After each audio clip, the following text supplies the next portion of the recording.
하나님의 인도를 경험하는 인생이라는 제목으로 함께 말씀을 나누려 합니다. 자, 하나님의 인도를 경험하는 인생을 말씀을 나눌 때요, 인생은 두 가지로 나눠집니다. 하나는 하나님의 인도를 경험하지 못하는 인생, 하나는 하나님의 인도를 경험하는 인생입니다. 오늘 이 새벽 믿음으로 선포합니다. 여러분들은 하나님의 인도를 경험하지 못하는 인생이 아니라 하나님의 인도를 경험하는 인생이 되시기를 주의 이름으로 축원하겠습니다. 자, 그럼 하나님의 인도를 경험하지 못하는 약한 이들의 생각은 무엇일까요? 9절이 이렇게 기록합니다. 9절 같이 한번 보겠습니다. 원수가 말하기를 내가 뒤쫓아 따로잡아 탈취물을 나누리라. 내가 그들로 말미암아 내 욕망을 채우리라. 내가 내 칼을 빼리니 내 손에 그들을 멸하리라 하였으나. 아멘. 자, 오늘 본문의 말씀을 보면 이제 애굽의 백성들이, 애굽의 군대들이 뭐라고 말하냐면 내가 그들을 멸망시킬 것이다. 그들의 노략물을 탈취할 것이다. 이렇게 말해요. 자, 이게 악인의 생각입니다. 자, 그 마음을 가지고 지금 온 겁니다. 여러분, 우리가 보았지만 성경이 기록한 것처럼 탱크가 600대가 막 지금 따라오고 있는 거예요. 이스라엘 백성들이 노예라면 지금 애굽 백성들은 강력한 군대를 가지고 오면서 말하기를 내가 뒤쫓아서 따로잡아서 탈취물을 나누고 그들을 말미암아 내 욕망을 채울 것이다 라고 말합니다. 자, 그런데 이 화려한 애국 군대 가운데 없는 것이 있었습니다. 그게 뭐냐면 하나님의 인도가 없었다는 거죠. 여러분, 혹시 오늘 여러분의 가정 가운데 좀 화려하지 않아서 걱정되는 분 계십니까? 걱정하지 마십시오. 여러분, 지금 우리의 인생이 화려하냐 화려하지 않느냐는 중요하지 않습니다.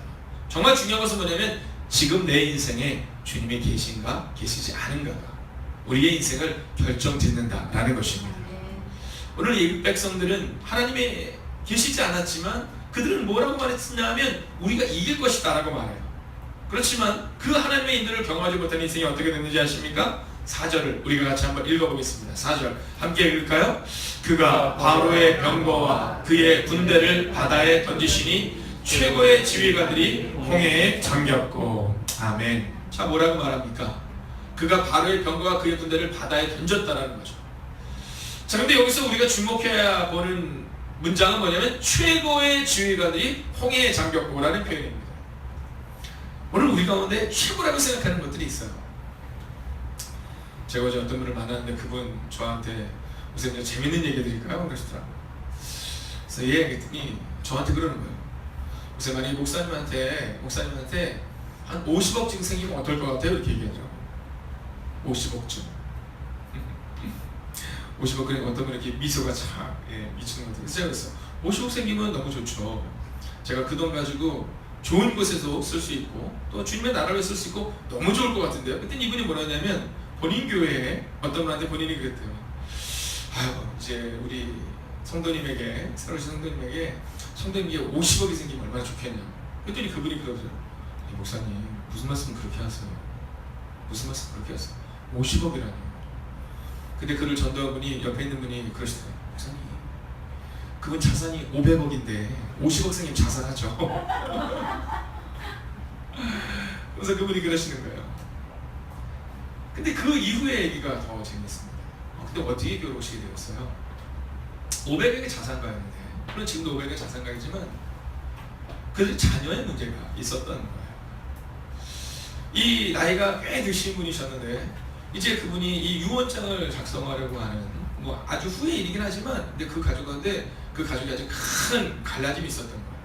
근데 그 갈라짐에 평생 믿었던 아내 되는 분도 그 둘째였던 그 당신이 더 사랑하는 아들에 대한 그 편애로 인해서 이 자녀들이 완전히 갈라진 거예요. 그래서 큰아들이 지금은 집에 인사도 잘 하러 오지 않고 가족이 모인 자리에 오지 않는다는 거예요. 자기만 보러 오는 거죠.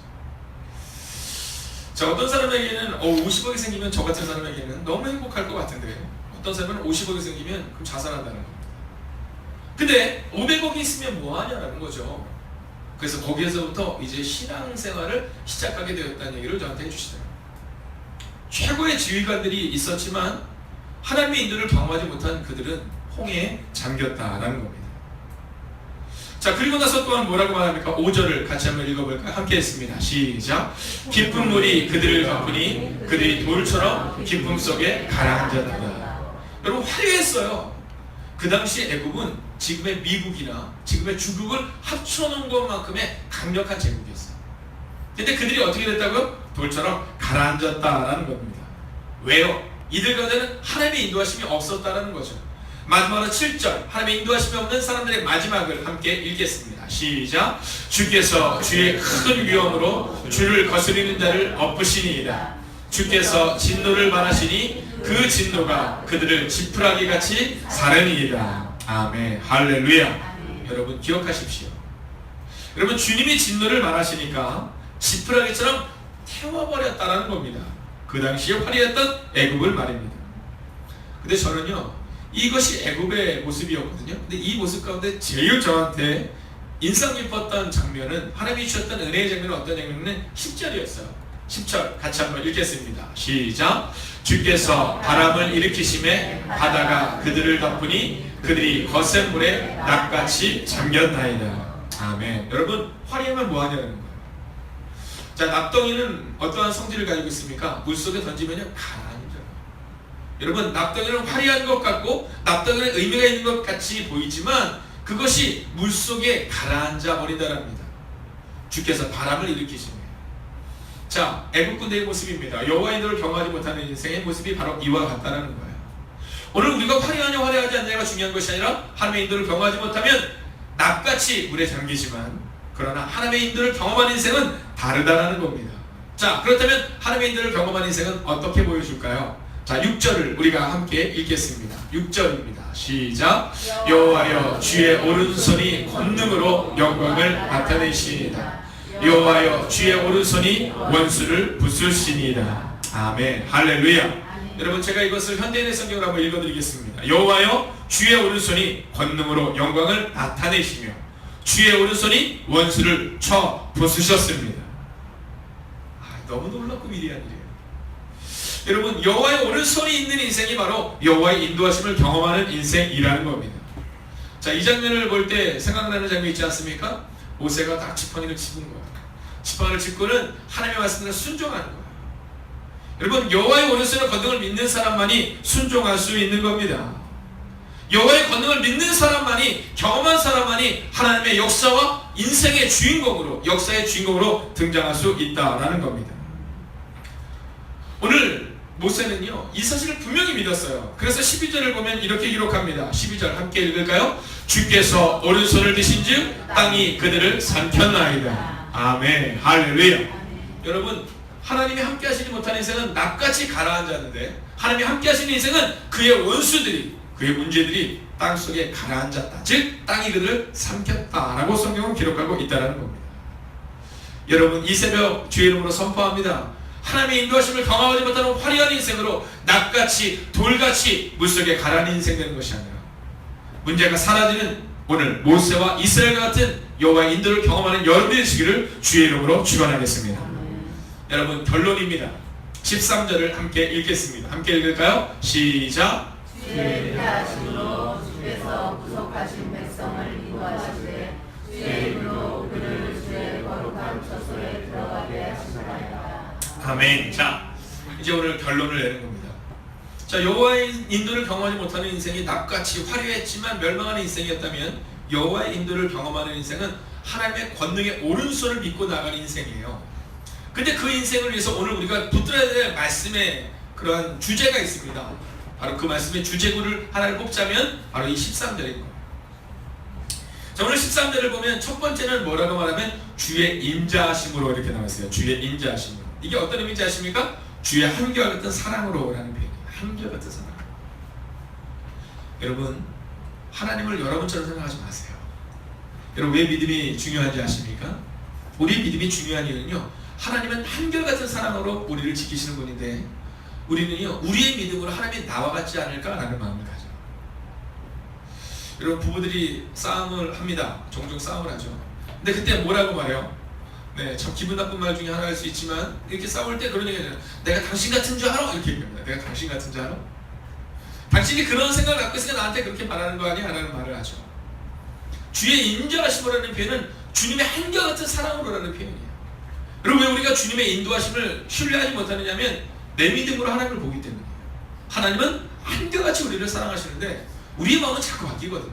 그러니까 하나님도 바뀔 거야 라는 그런 어리석은 믿음으로 하나님을 대한다는 겁니다. 두 번째는 백성을 인도하셨다는 겁니다. 여러분, 오늘 하나님의 인도를 경험하고 하나님의 인도를 확신하십시오. 애국 군대는 확신하지 못했고 그들이 경험하지 보지도 못했어요. 하나님의 그들과 함께한 것을 한 번도 경험하지 못했어요. 그들은 10가지의 재앙을 통해 하나님의 진노와 하나님의 아픔을 경험했을 뿐이었어요. 그리고 그들은 여전히 끝까지 그 홍해에서 수장되는 순간까지 하나님의 인도를 경험하지 못해요. 근데 오늘 이스라엘 백성에게 뭐라고 말합니까? 하나님께서 인도하셨다. 할렐루야. 아멘. 여러분, 누가 인도하느냐에 따라서 달라집니다. 여러분, 누가 인도하느냐에 따라서 달라져요. 오늘 우리의 인생은 하나님이 인도하신다라는 거죠. 그리고 마지막 세 번째가 뭔지 아십니까? 한번 따라할까요? 주의 힘으로. 주의 힘으로. 할렐루야. 아멘. 여러분, 가장 중요한 것은 하나님의 인도를 경험하는 사람의 특징은요, 주의 힘으로 살아가는 사람들이에요. 주의 힘으로 그들을 주의 거룩한 처소에 들어가게 하신다입니다. 여러분, 우리가 살고 있는 처소가 어떤 처소냐면 주님이 인도하신 처소예요. 그래서 여러분, 우리가 우리의 가정에서 함부로 말하면 안 되는 겁니다. 우리가 흔히 말할 때 그렇게 이 거지 같은 집, 이 거지 같은 너를 보내서 자녀들 향해서도 이 거지 같은 네가 태어나서, 아니에요. 여러분, 하나님께서 우리의 처소를 주신 거고 하나님께서 우리의 자녀를 우리 가운데 허락하셨다는 거예요. 주의 거룩한 처소에 주의 힘으로. 여러분, 오늘을 살아갈 때 어떤 힘으로 살아가시겠습니까?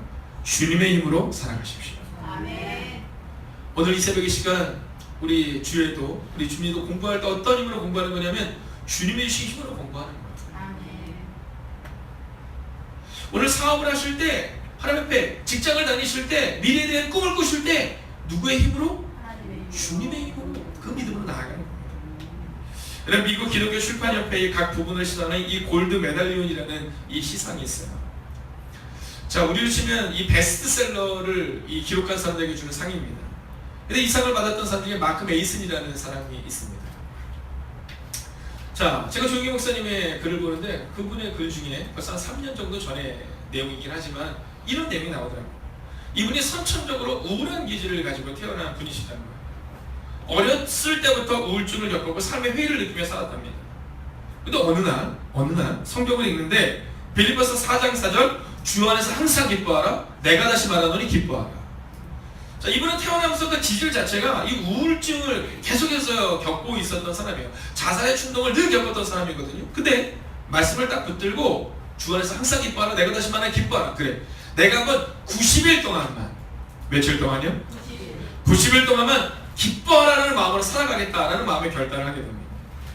그리고 그는 매일 기뻐하면서 사는 것이 불가능했지만, 그러나 내가 주의 힘으로 한번 살아보겠다는 마음으로 90일을 그렇게 살아가요. 근데 놀라운 일이 발생합니다. 그 90일의 시간을 통해 우울증이 다 사라집니다. 아멘.